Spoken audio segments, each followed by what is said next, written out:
प्रभु यीशु मसीह के मीठे मुबारक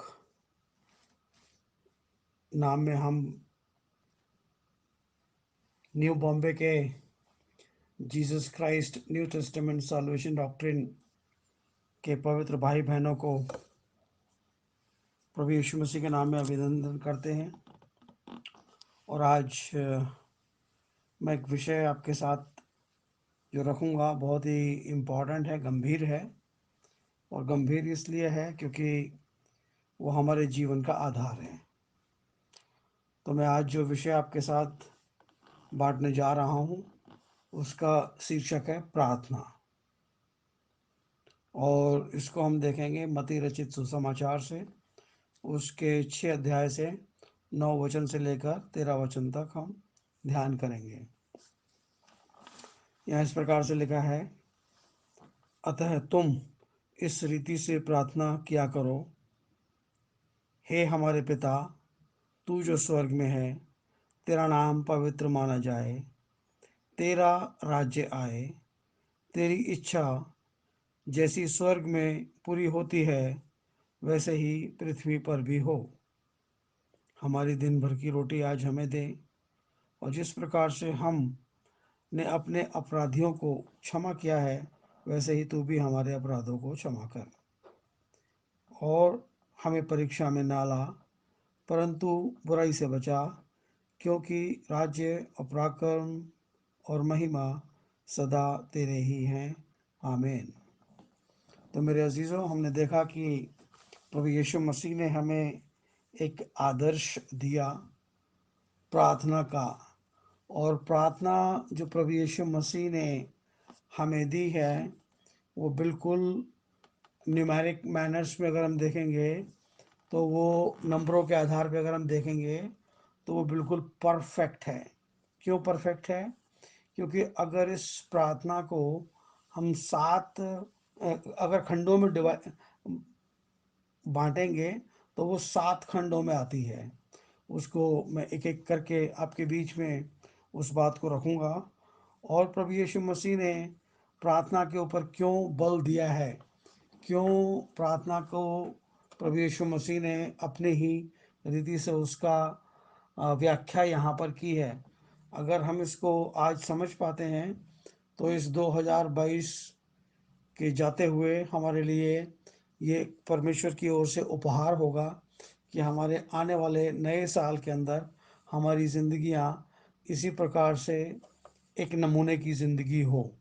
और उसको प्राप्त करने के लिए हमें परमेश्वर के इस पवित्र वचन का सहारा लेना पड़ेगा, क्योंकि प्रार्थना सब कुछ है और बिना प्रार्थना के कुछ भी नहीं है। जैसे एक शरीर के अंदर जब सांस चलती है तो उससे इस बात का प्रमाण होता है कि ये व्यक्ति जिंदा है। उसी प्रकार से एक आत्मिक जन या परमेश्वर की संतान अगर उसकी जिंदगियों में दुआओं का, प्रार्थनाओं का कितना बड़ा भाग है, वो इस बात को प्रमाणित करता है कि ये परमेश्वर के साथ इसका संबंध कैसा है। अगर हमारी ज़िंदगियों में प्रार्थना नहीं तो हमारी ज़िंदगियों में परमेश्वर नहीं।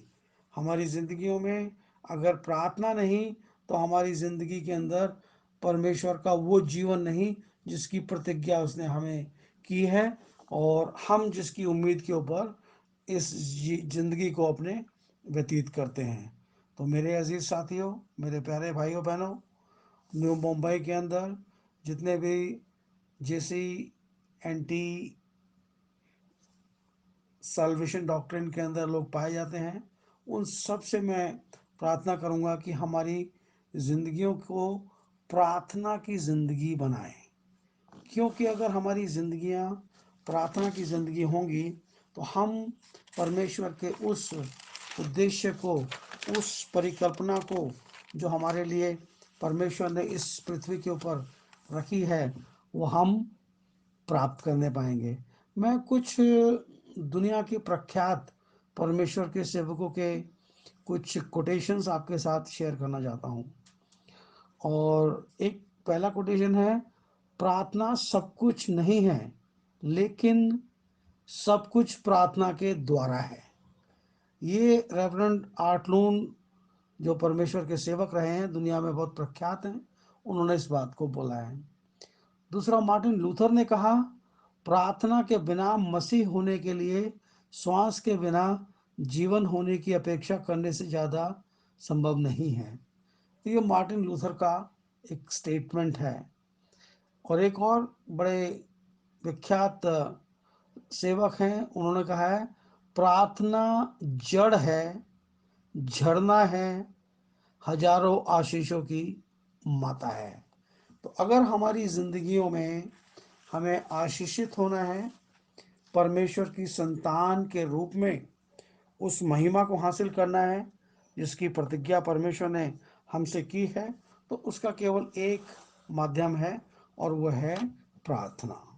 अब हम उस इन वचनों के ऊपर ध्यान करेंगे जो मत्ती 6 अध्याय और 9 वचन से लेकर 13 वचन तक अभी हमने पढ़े हैं।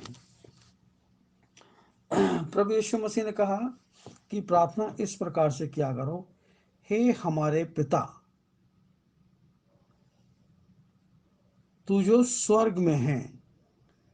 तो स्वर्ग में हमारा पिता है, हम उसके बेटे बेटियां हैं, और बेटी बेटी होने का एक आनंद पाने के लिए हमें एक सूत्र दिया गया है और वह है प्रार्थना।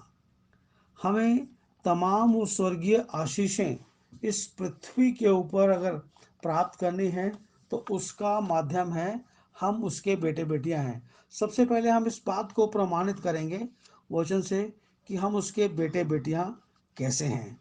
उसके लिए एक वचन मैं पढ़ना चाहूँगा हम सब के लिए, और वो हमको मिलता है यूहन्ना रचित सुसमाचार, उसका 1 अध्याय और उसका 12 वचन। यहाँ इस प्रकार से लिखा है, परंतु जितनों ने उसे ग्रहण किया उसने उन्हें परमेश्वर की संतान होने का अधिकार दिया, अर्थात उन्हें जो उसके नाम पर विश्वास रखते हैं। तो अजीजों, हमने देखा कि परमेश्वर का पवित्र वचन हमें विश्वास करने के द्वारा हमें परमेश्वर की संतान होने का अधिकार देता है। और जब हम परमेश्वर की संतान होते हैं तो परमेश्वर हमें उन तमाम आशीषों से परिपूर्ण करता है जिसकी की प्रतिज्ञा उसने हमें इस पृथ्वी के ऊपर दी, और ना ही केवल इस पृथ्वी के ऊपर परंतु स्वर्ग में भी दी। उसके लिए एक वचन और पढ़ूंगा मैं आपके लिए, इफिसियों की पत्री 1 अध्याय और उसका 3 वचन। यहाँ पर लिखा है, हमारे प्रभु यीशु मसीह के परमेश्वर और पिता का धन्यवाद हो कि उसने हमें मसीह में स्वर्गीय स्थानों में सब प्रकार की आशीष दी हैं। उसने हमें सब प्रकार की आशीष दी है। जब परमेश्वर ने हमको स्वर्गीय स्थानों में सब प्रकार की आशीषें दी हैं तो हमारे पास परमेश्वर से बात करने का केवल एक माध्यम है और वो है प्रार्थना। अगर हम प्रार्थना में अपने संबंध को अपने परमेश्वर के साथ बना के रखते हैं तो हमारा डेली रूटीन लाइफ में वार्तालाप करने का एक माध्यम है और वो है क्या? प्रार्थना। करेक्ट। तो पहला हमारा भाग था, स्वर्ग में हमारा पिता है, हमें स्वर्ग में जाना है, परंतु हम पृथ्वी पर हैं, परंतु पृथ्वी पर उसने हमें अपना बेटा बेटे होने का अधिकार दिया है, जो अभी हमने यूहन्ना की सुसमाचार से देखा। करेक्ट। अब हम दूसरे भाग की ओर जाएंगे और दूसरा भाग है, तेरा नाम पवित्र है। जो हमारा परमेश्वर है, हमारा पिता है, उसका नाम क्या है? पवित्र है। हम परमेश्वर के विस्मय और आश्चर्यजनक कामों को अपनी जिंदगी में पाने के लिए हमें क्या करने का है? प्रार्थना करने का है। अब मैंने आश्चर्यजनक कामों की बात करी, तो मैंने ये बात बोली, क्योंकि वो अद्भुत परमेश्वर है। और जब वो अद्भुत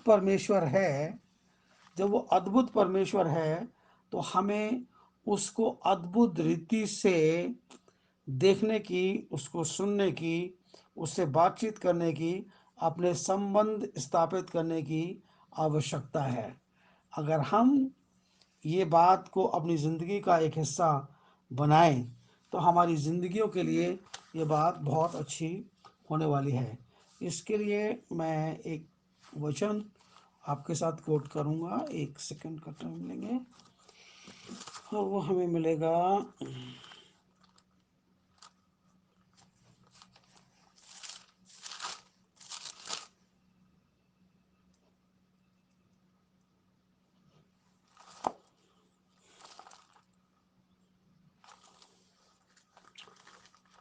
मैं हाँ, ये कहानियाँ शायद एक वचन मैं पढ़ता हूँ अपने और आपके लिए, और वो ये यहाँ पे कहता है, इशाया 9 उसका 6 अध्याय के अंदर लिखा है, क्योंकि हमारे लिए एक बालक उत्पन्न हुआ, हमें एक पुत्र दिया गया, प्रभुता उसके कांधे पर होगी, उसका नाम अद्भुत युक्ति करने वाला, पराक्रमी परमेश्वर, अनंत काल का पिता और शांति का राजकुमार रखा जाएगा। जो हमारा प्रभु है, जो हमारा परमेश्वर है, उसका नाम क्या है? अद्भुत। अभी हमने यहाँ पे पढ़ा विस्मय और आश्चर्यजनक जो उसके कार्य हैं वो हमारी जिंदगी में पूरे होते हैं। कब? जब हम उस नाम के साथ अपने जिंदगी को प्रार्थना के जरिए निरंतरता के अंदर लगाए रखते हैं। आज हमारी जिंदगियां जो परमेश्वर के अनुग्रह से हमको मिली हैं, क्या वो जिंदगी हमारी उस इच्छा के अनुसार, उस वचन के अनुसार है जो परमेश्वर ने मनुष्य की सृष्टि करते समय हमें दी थी? यदि नहीं, तो आज हमें एक आवश्यक है कि हम अपनी लाइफ को, अपनी जिंदगी को उस इच्छा पर लाकर स्टैंड खड़ा करें, जो जो कड़ी जो बागे अदन के अंदर टूटी थी, परमेश्वर इस युग में हमारे द्वारा उस कार्य को पूरा करके मसीह यीशु में हमें वहां पर ले आकर खड़ा करेगा। ठीक है, तो अब हम धीरे से बढ़ते हैं तीसरे पद की तरफ, और तीसरे खंड की तरफ। मैंने उस प्रार्थना को 7 खंडों में भाग बांटा है, और जो 7 नंबर का जो चिन्ह है, जो 7 नंबर है, 7 की संख्या है, वो अपने आप में परफेक्ट है। परफेक्शन का नंबर है 7, परिपूर्णता का नंबर है 7। जब हम उसकी तीसरे अंक की तरफ बढ़ते हैं तो तीसरा खंड क्या कहता है? तेरा राज्य आए। कैसे तेरा राज्य आए? हम परमेश्वर की राज्य के उद्देश्य का एक हिस्सा बनने के लिए मांगते हैं। क्यों मांगते हैं? क्योंकि जब परमेश्वर ने आदम को बनाया तो उसको अदन की वाटिका में रखा। अदन की वाटिका वो परमेश्वर का राज्य था। आदम और उसकी पत्नी वो वहां के नागरिक थे। सारी कायनात उनके हाथों में थी, और जो कुछ भी वो चाहते थे वो उसकी इच्छा के अनुसार वहां पर घटनाएं घटित होती थी। हम परमेश्वर के राज्य के उद्देश्य का एक हिस्सा हैं। उसी की बात को पूरा करने के लिए हमें परमेश्वर ने इस पृथ्वी के ऊपर रखा और हमारा उद्धार किया। अब जब हम इस पृथ्वी के ऊपर हैं और उस उद्देश्य के लिए अपनी जिंदगी को बिताते हैं, तो हम क्या देखते हैं कि जो परमेश्वर का वचन है वो हमसे क्या कहता है। हम इसको पढ़ें। पहला पत्रस 2 अध्याय उसका 9 वचन। पर तुम एक चुना हुआ वंश, राजपदधारी, याजकों का समाज, पवित्र लोग, परमेश्वर की निज प्रजा हो, इसलिए कि जिसने तुम्हें अंधकार में अपनी अद्भुत ज्योति में बुलाया है, उसके गुण प्रकट करो। उसके गुण हमारे पास कैसे आएंगे? उसका जो पवित्र आत्मा हमें दिया गया है, वो हमारे अंदर जब हम परमेश्वर से प्रार्थना करते हैं, तो वो आत्मा आहें भर भर कर हमारी बातें परमेश्वर तक पहुंचाता है और हमारे साथ परमेश्वर के उस संबंध को स्थापित करता है, और उसकी वो तमाम बातें जो हमारी जिंदगी का हिस्सा होनी चाहिए, वो हमको बतलाता है। जब वो हमको बतलाता है, तब हमने जो तीसरा खंड है, उसका जो उद्देश्य है, हम परमेश्वर के राज्य के उद्देश्य का हिस्सा बनने के लिए मांगते हैं। क्या? कि तेरा राज्य आए। जब उसका राज्य आएगा, तो ये जो मैंने अभी आपके सामने पद पढ़ा, हम इस पद के अनुसार परमेश्वर हमको अपने राज्य के अंदर ट्रीट करेगा, व्यवहार करेगा। तो ये प्रार्थना हमारी उसी बात को उसी दिशा में आगे बढ़ाने का एक जरिया है। ठीक है। चौथा खंड, चौथा भाग हम यहां पर देखना चाहेंगे, और वो चौथा भाग ये कहता है, तेरी इच्छा जैसे स्वर्ग में पूरी होती है, वैसे ही पृथ्वी पर हो। अधिकांश लोग इस ऐ हमारे बाप की प्रार्थना को एक रूटीन तौर पर बोलते हैं। ये रूटीन जॉब की तरह इसको नहीं करना है, बट इस चीज को अपनी जिंदगी का एक अटूट हिस्सा बनाना है। जब हम इस बात को अपनी जिंदगी का अटूट हिस्सा बना लेते हैं, तो हमारी जिंदगी से ये जो वचन है अभी मैंने आपके सामने पढ़ा, कि तेरी इच्छा जैसे स्वर्ग में पूरी होती है, वैसे ही पृथ्वी पर हो। हम अपने और हमारे नगर में करुणा और न्याय के लिए उसको पुकारते हैं। कैसे पुकारते हैं? हम जिस जगह पर रहते हैं, जिस सराउंडिंग में रहते हैं, जिन लोगों के साथ संगति करते हैं, उन सब के लिए हमारे पास बहुत सारे विषय होते हैं कि हम उनके लिए प्रार्थना करें। और जब हम उनके लिए प्रार्थना करते हैं, तो हम उस अधिकार के साथ करते हैं कि जैसे परमेश्वर का हुक्म, उसका नाम, उसका वचन स्वर्ग में पूरा होता है, वैसे ही इस पृथ्वी पर भी हो। और इस पृथ्वी पर भी नहीं, सबसे पहले वो वचन हमारी जिंदगी में पूरा हो। अगर वो वचन हमारी जिंदगी में पूरा होता है, तो वो हमारे नगर में भी पूरा होता है, हमारे सराउंडिंग में भी पूरा होता है, हमारे फेलोशिप में भी पूरा होता है, और उसकी करुणा हमारे ऊपर दिखाई पड़ती है। आई थिंक आपको ये बात मेरी समझ में आई होगी, परंतु इसके और थोड़े खुलासे के लिए मैं एक वचन आप लोगों के साथ पढ़ना चाहता हूँ, और वो हमको मिलता है मत्ती रचित सुसमाचार और उसका 26 अध्याय और उसका 39 वचन। यहाँ इस प्रकार लिखा है, ये घटना है गतसमनी के बाग में, जब प्रभु यीशु मसीह ने अपने चेलों से कहा कि मैं प्रार्थना करने जाता हूं, तुम यहीं ठहरे रहो जब तक वह वहां जाकर वो प्रार्थना करे, तुम लोग जागते रहना। और जब वो जाके वहां पे प्रार्थना कर रहा था, तो उसने क्या कहा, हम पढ़ते हैं। फिर वह थोड़ा और आगे बढ़कर मुंह के बल गिरा और ये प्रार्थना की, हे मेरे पिता, यदि हो सके तो ये कटोरा मुझसे टल जाए। यानी कि वो अपनी ऊपर उस बड़े जाल को जो मनुष्य ने उसके विरोध में रचा था, देख रहा था कि मौत का तांडव उसकी जिंदगी में उतरने जा रहा है।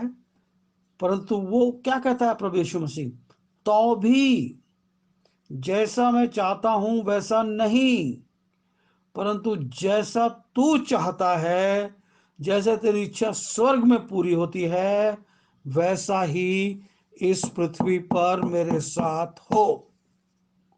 तो जब ये बात प्रभु यीशु मसीह ने कही, तो उसने परमेश्वर की उस इच्छा को, उस मर्जी को, जो उसकी मर्जी स्वर्ग में पूरी होती है, जैसे उसका आदर स्वर्ग में किया जाता है, वैसे ही प्रभु यीशु मसीह ने उस मौत के उस मंजर को अपनी जिंदगी के लिए आमंत्रित किया कि वो उसकी जिंदगी में घटित हो।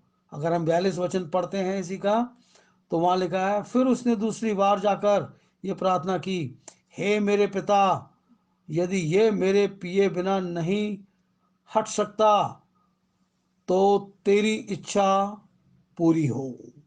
यहाँ पर भी वो इस बात को कहता है कि अगर ये प्याला मेरे लिए है और तेरी तेरे तुझे इस नाम से, इस कार्य से जलाल मिलता है, तो तेरी इच्छा मेरी जिंदगी में इस पृथ्वी के ऊपर पूरी हो। तो अजीजों, हम हमारी जिंदगी के अंदर कोई भी बात आती है तो हम उसको बड़े समझें, परिस्थिति को, हालात को समझें, प्रार्थना में रहें, प्रार्थना में परमेश्वर के पास जाएं, उससे अपनी फरियाद करें, अपना पक्ष रखें, उसका पक्ष जानें, और फिर देखें परमेश्वर हमको कैसे गाइड एंड लीड करते हैं। और जैसे परमेश्वर हमको गाइड एंड लीड करते हैं, उसी के अनुसार हम चलने का प्रयास करें। हमारी जिंदगी धीरे धीरे एक प्रेयरफुल लाइफ हो जाएगी, एक दुआई जिंदगी हो जाएगी, प्रार्थनाओं का जीवन हो जाएगा। और जब प्रार्थनाओं का जीवन हो जाता है, तो बाइबल ये कहती है कि धर्मी जन की प्रार्थना के प्रभाव से बहुत कुछ हो सकता है। जब बाइबल ये कहती है कि धर्मी जन की प्रार्थना के प्रभाव से बहुत कुछ हो सकता है, तो मैं कहूँगा आमीन और फिर आमीन। अब हम थोड़ा सा और आगे बढ़ेंगे और अब हम देखना चाहेंगे इसके 5वें खंड को, 5वें भाग को। हमने अभी तक प्रार्थना के 4 पहलू देख लिए हैं, और 5वां भाग ये कहता है कि प्रतिदिन की रोटी आज हमें दे। हम साधारण और उदारता से जीने के लिए मांगते हैं।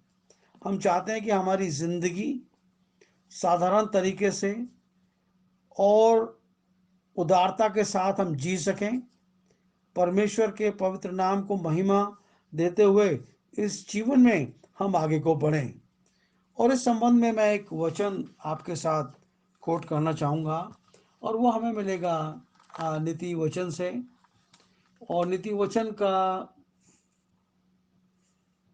30 अध्याय और उसका 8वां और 9वां वचन मैं आपके लिए और हमारे लिए पढ़ते हैं। अर्थात व्यर्थ और झूठी बात मुझसे दूर रख, मुझे ना तो निर्धन कर और ना धनी बना। देखा आपने, बाइबल क्या कहती है कि व्यर्थ की बातों से मुझे तो दूर रख परमेश्वर, व्यर्थ की बातों से तो मुझे दूर रख, ना तो निर्धन कर और ना धनी बना, प्रतिदिन की रोटी मुझे खिलाया कर। मुझे सिर्फ अपने दिन की रोटी से काम है, मुझे इस दुनिया से कोई काम नहीं है। मैं काम तो तेरा करता हूं इस पृथ्वी के ऊपर, परंतु केवल तू मेरे लिए दिन भर की रोटी प्रोवाइड किया कर।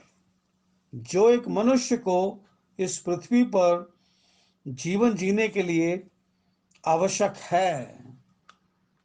9वें पद में लिखा है, ऐसा ना हो कि जब मेरा पेट भर जाए तब मैं इनकार करूं और कहूं कि यहोवा कौन है, या अपना भाग खोकर चोरी करूं और अपने परमेश्वर के नाम को अनुचित रीति से लूं। तो हमें केवल अपने दिन भर की रोटी के ऊपर परमेश्वर की ओर आस लगानी चाहिए। इसके अलावा जो कुछ भी परमेश्वर की ओर से हमें परमेश्वर देता है, वो परमेश्वर की हमारी जिंदगी के लिए ब्लेसिंग है। वो हमारी जिंदगी के लिए परमेश्वर की ओर से क्या है, ब्लेसिंग्स हैं। अब हम इस प्रार्थना के विषय के 7 में से 5 हिस्सों को हम देख चुके हैं और अब हम छठा हिस्सा देखने जा रहे हैं। और ये छठा हिस्सा थोड़ा सा इम्पॉर्टेंट है और थोड़ा सा हम पढ़ेंगे भी 10-12 पदों को, तो इसको हम ध्यान से पढ़ेंगे और देखेंगे भी, सुनेंगे भी। यहाँ लिखा है, हमारे अपराधों को क्षमा कर जैसे हमने अपने अपराधी हम क्षमा करते हैं। हम प्रार्थना करते हैं और हारमोनी के लिए इंतज़ार करते हैं। हम प्रार्थना करते हैं और हमारी ये उम्मीद होती है कि परमेश्वर हमको इस बात का क्या करेगा, प्रत्युत्तर देगा। जब हम प्रार्थना करते हैं कि तू हमारे अपराधों को क्षमा कर, जब हम इस बात की वो फरियाद करते हैं कि तू हमारे अपराधों को क्षमा कर जैसे हमने अपने अपराधियों को क्षमा किया है। इसके लिए कुछ वचन पढ़ेंगे हम। मत्ती रचित सुसमाचार 18 अध्याय और इसको 21 वचन से लेकर 35 वचन तक मैं जल्दी से आपके बीच में पढ़ता हूँ। यहाँ लिखा है, तब पतरस ने पास आकर उससे कहा, हे प्रभु, यदि मेरा भाई अपराध करता रहे तो मैं कितनी बार उसे क्षमा करूं? क्या 7 बार? यीशु ने कहा, मैं तुझसे ये नहीं कहता कि 7 बार, परंतु 7 के 70 गुने तक। ये परमेश्वर का माफ़ करने का एक नज़रिया है और इसके ऊपर ज़्यादा बात नहीं करेंगे, आप इस बात को जानते होंगे। तो जैसे हम अपने अपराधियों को क्षमा करते हैं, अगर हम रिपीटेड गलती करते हैं तो हमारे अपराधी भी रिपीटेड गलती कर सकते हैं, हमारे साथ उस व्यवहार को वो दोहरा सकते हैं। हम किसी गलती के लिए परमेश्वर के पास 2 बार, 3 बार, 4 बार, 10 बार जाते हैं, बार बार सॉरी बोलते हैं उसको, तो क्या हम अपने लोगों से जो हमारे साथ व्यवहार करते हैं, हम उनसे इस बात की अपेक्षा नहीं करते कि वो हमसे भी इस प्रकार की अपेक्षा करें कि हम उन्हें माफ़ करें? इसलिए स्वर्ग का राज्य उस राजा के समान है जिसने अपने दासों से लेखा लेना चाहा। जब वो लेखा लेने लगा तो एक जन उसके पास सामने लाया गया, उस पे 10,000 तोड़े का कर्जदार था, जबकि चुकाने के लिए उसके पास कुछ न था। उसके स्वामी ने कहा, यह उसकी पत्नी और बाल बच्चों और जो कुछ उसका है सब बेचा जाए और कर्ज चुका दिया जाए। इस पर उस दास ने गिरकर उससे प्रणाम किया और कहा, हे स्वामी, धीरज धर, मैं सब कुछ भर दूंगा। तब उस दास के स्वामी ने तरस खाकर उसे छोड़ दिया और उसका कर्ज क्षमा किया। परंतु जब वो दास बाहर निकला तो उसके संगी दासों में से एक ने उसको मिला, उसे कहा, 100 दीनार का कर्जदार था। तो उसने उसको पकड़कर उसका गला घोंटकर कहा कि जो कुछ मुझ पर कर्ज है तुझ पर कर्ज है भर दे। और इस पर उसकी संगी ने दास ने गिरकर उससे विनती करने लगा, धीरज धर, मैं सब कुछ भर दूंगा। वो ना माना, परंतु जाकर उसे बंदी गृह में डाल दिया कि जब तक कर्ज ना भर देगा तब तक यहीं रहे। उसके संगी दास यह जो हुआ देखकर बहुत उदास हुआ और जाकर उसने अपने स्वामी को पूरा हाल बता दिया। तब उसके स्वामी ने उसको बुलवाकर उससे कहा, हे दुष्ट दास, तूने जो मुझसे विनती की तो मैंने तेरा पूरा कर्ज क्षमा कर दिया। इसलिए जैसे मैंने तुझ पर दया की वैसे ही क्या तू अपने संगी दास पर दया करना नहीं चाहता? इसलिए स्वामी ने क्रोध में आकर उसे दंड देने वालों के हाथ में सौंप दिया कि वो सब कर्ज उसका भर ना दे तब तक उसके वो हाथ में रहे।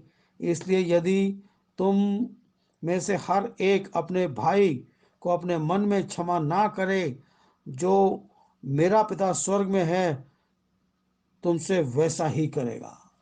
अब मेरे अजीज साथियों, आपको एक बात समझ में आई होगी, ये प्रार्थना इतनी आसान नहीं है। जैसे हम बोलते हैं कि हमारे अपराधों को क्षमा कर जैसे हमने अपने अपराधियों को किया है, हमको अपने अपराधियों को माफ़ करना पड़ेगा, तभी परमेश्वर हमारी गलतियों को माफ़ करेगा। ये बात समझ में आपको आनी चाहिए। यहाँ तक कि हम जब रिपेंट करते हैं तो वो रिपेंटेंस के अंदर ये बात काउंट होती है कि हमको अपने अपराधियों को माफ करना पड़ेगा। सो आई होप कि आपको ये बात समझ में आ रही है और प्रार्थना का जो विषय है ये संपूर्ण रीति से क्लियर होता चला जा रहा है। अब हम अंतिम भाग की तरफ पहुंच गए हैं और अंतिम भाग क्या कहता है? हमें परीक्षा में ना ला परंतु बुराई से बचा। हमें परीक्षा में ना ला परंतु बुराई से बचा। जब ये बात आती है तो हम ये देखते हैं कि आज मसीह की विजय से हम बाहर हुए हैं। कैसे? एक वचन पढ़ेंगे हम और वो वचन हम पढ़ेंगे मत्ती इसी 26 अध्याय से और उसके 41 वचन को पढ़ेंगे हम। यहाँ लिखा है, वो लिखता है, जागते रहो और प्रार्थना करते रहो कि तुम परीक्षा में ना पड़ो। आत्मा तो तैयार है परंतु शरीर दुर्बल है। हमें परमेश्वर कभी भी परीक्षा में नहीं डालता। हम खुद अपनी अभिलाषाओं में फंसकर, अब मैं इसको पढ़वाऊंगा नहीं, केवल इलस्ट्रेशन के लिए बताता हूं।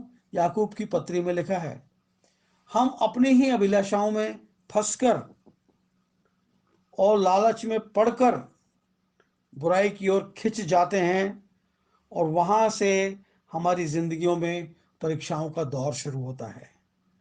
अगर हम जो परमेश्वर अनुग्रहकारी है उसकी उस पूरी करुणा को ध्यान में रखते हुए अपनी जिंदगी को परमेश्वर के समक्ष जब हम ये प्रार्थना करते हैं, हे हमारे पिता, आप जो स्वर्ग में हैं, आपका नाम पवित्र माना जाए, आपका राज्य आए, जैसे आपकी इच्छा स्वर्ग में पूरी होती है वैसे ही पृथ्वी पर भी हो। हमारे दिन भर की रोटी हमें दें, जैसे हमने अपने अपराधियों को क्षमा किया आप भी हमारे अपराधों को क्षमा करें। आप हमारी अगुवाई करें कि हम परीक्षा में ना पड़ें।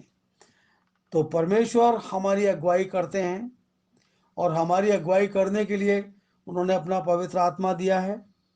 और जो पवित्र आत्मा हमें गाइड एंड लीड करता है तो हमें उसकी हर एक बात को, हर एक चीज़ को बड़े ध्यानपूर्वक सुनना चाहिए ताकि हम उस आत्मा की गाइडेंस से कभी भी अलग ना हो, उसकी बात को हम कभी भी इग्नोर ना करें। अगर हम ऐसा करते हैं तो बाइबल में जो लिखा है कि हमें परीक्षा में ना ला, तो हम कभी भी परीक्षा में नहीं पड़ेंगे परंतु बुराई से बचे रहेंगे। आज हमारी जिंदगी में ये जो विषय है प्रार्थना का, ये संपन्न होता है और प्रभु यीशु मसीह का अनुग्रह आपकी जिंदगी में बना रहे, क्योंकि हम जो प्रभु यीशु मसीह के लहू से धोए गए हैं, यीशु मसीह के नाम से हम बपतिस्मा लेकर उसकी उस बादशाहत में शरीक हुए हैं। जब वो कहता है कि तुम में से हर एक अपने गुनाहों की विमोचन के लिए, अपने अपराधों के विमोचन के लिए पश्चाताप करे और यीशु मसीह के नाम से बपतिस्मा लें तो तुम पवित्र आत्मा का दान पाओगे। और जब हम पवित्र आत्मा का दान पाते हैं तो वो हमारी अगुवाई करता है, वो हमको गाइड एंड लीड करता है। वो हमें गाइड कहाँ के लिए करेगा? जिस राज्य के लिए हम प्रार्थना करते हैं उस राज्य के लिए वो प्रार्थना करेगा। वो हम स्वर्ग राज्य की मांग करते हैं, वो हमको स्वर्ग राज्य दर्शन दिखाएगा। वो बोलता है कि तेरा नाम पवित्र माना जाए, वो हमें पवित्रता के साथ रहना सिखाएगा। वो हम कहते हैं कि जैसे तेरी इच्छा स्वर्ग में पूरी होती है, हम अपनी जिंदगी से परमेश्वर की हर इच्छा पूरी करने का प्रयास करेंगे। जो परमेश्वर हमको दिन भर की रोटी प्रोवाइड करता है तो हमको उस रोटी को 10 गुना मल्टीप्लाई करके ना देखें। परमेश्वर हमको अच्छी से अच्छी चीज़ प्रोवाइड करता है। तो परमेश्वर अंत में हमसे ये कहना चाहता है कि परमेश्वर से बात करने के लिए जो प्रभु यीशु मसीह ने प्रार्थना का नमूना दिया, वो नमूना हमारे लिए अति उत्तम है और हमें उस नमूने में बने रहना चाहिए। प्रभु यीशु मसीह का अनुग्रह आप सब लोगों के ऊपर हो। प्रभु आपको आशीष दे।